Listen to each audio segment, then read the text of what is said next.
Okay, hearing none. And if you decide to share a little bit later, let us know. Stacy is our. We have to figure out something special to do for Stacy because she is tackling the obesity code book and doing an amazing job giving us a review every week. So Stacy, you're on. Okay, Moselle, I'm going to move over the camera so I don't even see myself because I have some information that I've typed up and then I've got some things I'll be referencing in the book. Okay, Um, beautiful. okay, great. Hi everyone. We're at part 3 of the book, A New Model of Obesity by Dr. Jason Fung. You don't want to eat the hill. And You don't want to eat the hill. and if you remember, we've been introduced to many theories. And so he begins talking about the caloric reduction theory of obesity and notes that studies conducted did not Stacy, would you hold on one in the fight second? against weight loss. Someone needs to mute because there's some background noise. Mhm. I'm sorry, go ahead. Okay, thank you. That's fine. So I'll just say that again. The caloric reduction theory of obesity have been noted in studies that we've been reading about that did not prove meaningful in the fight against weight loss. The caloric reduction model was wrong. It did not work. It said that excess calories did not cause obesity. Therefore, reduced calories could not cure obesity. And that's important. And then the other notion was lack of exercise did not cause obesity. So then increased exercise could not cure obesity. So then Fung set out to rebuild a theory of obesity in this section. He says that, and then the studies at this point have shed light as to how weight was gained. This was also hopeful to understand and develop as he put more as he looked to understand a more rational and successful treatments to help patients. So you'll find on page 70 where they say what causes weight gain, and there are so many different theories. And so one was calories, sugar, refined carbs, wheat, all carbohydrates, dietary fat, red meat, all meat, dietary products, snacking. And then there were the activities around that, which were food reward, food addiction, sleep deprivation, stress, low fiber intake, genetics, poverty, wealth, um, gut microbiome, childhood obesity. So all these things, were just all these different theories were just fighting amongst themselves, as he put it.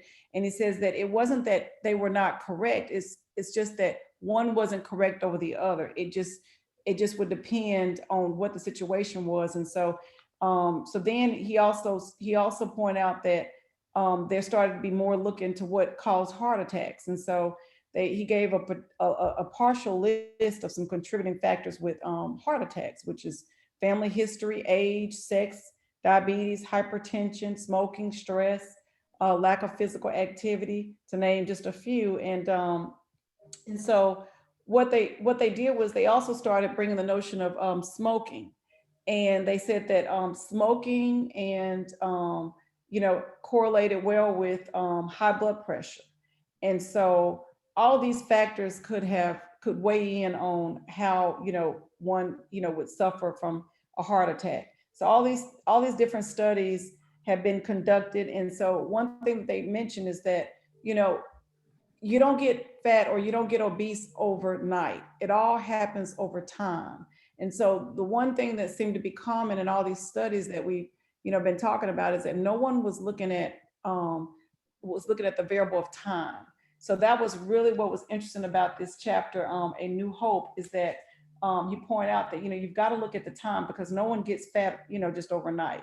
And so then he started bringing the notion of discussing more about hormones. And he says obesity is a hormonal deregulation of fat mass.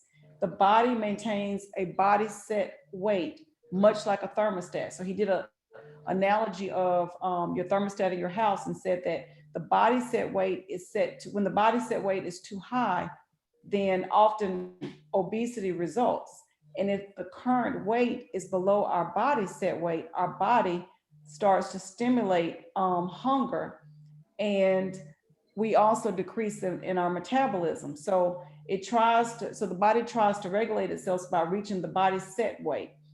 And then that's when you have excessive eating, and then slow metabolism. And I know we all can relate to that when either deal with it with yourself or either have a family member that has dealt with it. And that, then they say that is the cause of obesity. And so then he goes on to say what causes, let's go on to figure out what causes our weight not to be set and to be high in the first place. And he says, what causes obesity?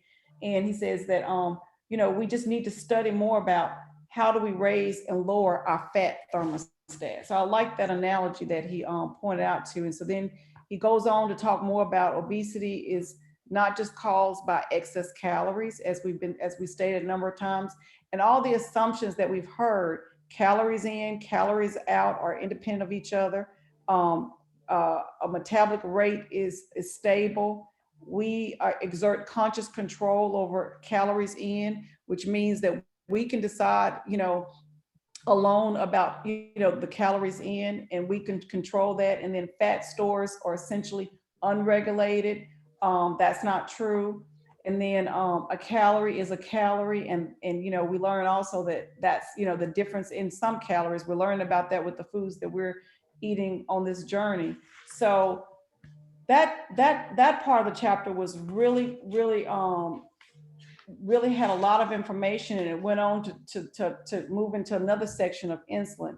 And then he describes, with this section, he talks about that we all can get fat if our insulin is imbalanced in our bodies. And so I didn't realize, and I learned a lot, and I know if you read this, you'll read about, people talk about insulin, and I had no idea where insulin came from, but it says that, our bodies make insulin, and when things are not regulated, we produce too much insulin or we don't make enough. And so you'll find that's the difference where some people have type 1 and type 2 diabetes.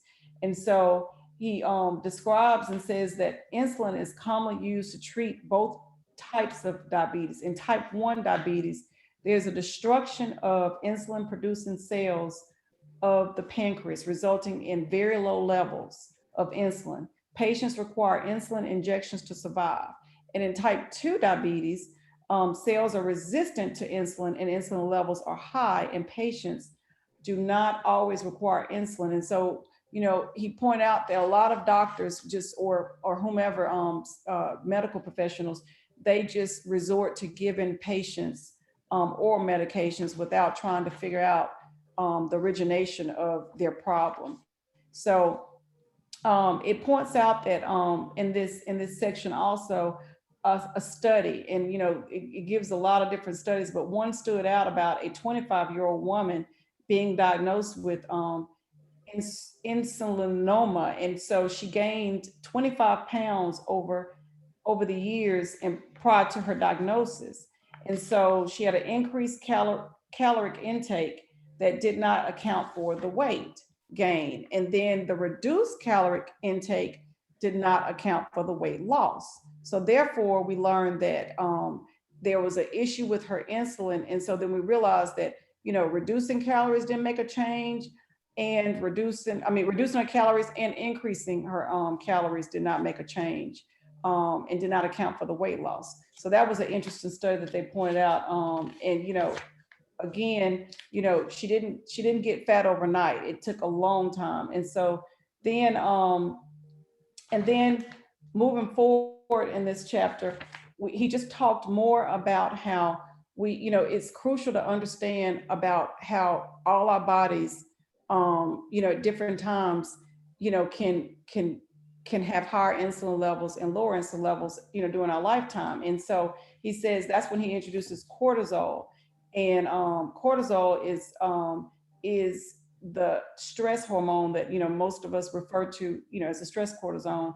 And we learned that of course there's good stress and there's bad stress, but more importantly, it's still stress on our bodies. And so he says that cortisol substantially enhances glucose availability, which provides energy for muscles, in which we need that. But he says that and so he says that all available energy is directed towards surviving the stressful event. So even if it's good stress or bad stress, our bodies have to react to that stressful event. And so then growth, digestion, and other long-term metabolic activities are temporarily restricted. So then therefore, he's just explaining how cortisol, too much, too high levels can cause us to raise our insulin in our bodies. And so that's the reason why we need to, he focuses then later on in that chapter that sleep, this is important because most of us are sleep deprived. And it's just said that even back since 1910, workers, they've looked at studies and found that people slept about 9 hours on the average, but then you have some people who work jobs and they only get about 5 hours. And so studies were conducted and they learned that people who didn't get enough sleep were at high risk for weight gain. And, we all know that in our lives that, our bodies get interrupted when we don't stay on a good pattern. It's one of those things that Moselle has highlighted for us, that is a good self-care, and it's good for our, it's good for our health, is to be consistent with our rest and to get our rest. And so therefore, this section ends talking about how cortisol is a direct correlation to increasing our insulin. And so it says that if we're going to work on controlling that, then we also need to make sure that we reduce our I guess any kind of factors that cause us to not get our sleep, control that. And then that will also help us control our hunger issues as well. And then that will help us be successful in any kind of weight loss plan. So that I'll end it. And this section was a lot easier to read. I will say there are some areas that were more scientific, and you could just pretty much skip over that if you didn't want to dive into that. But this really explained a lot about insulin, and it helped me understand more about type 1 and type 2, because if you've never had someone in your family and had to understand that, then you've never, really had a chance to explore all of these different issues and other things that went along with that. Excellent. Thank you. Everybody give her a hand, everybody. Thank you, Moselle. Thank you, Stacey. And You're welcome. I appreciate so much, because I hope that people are reading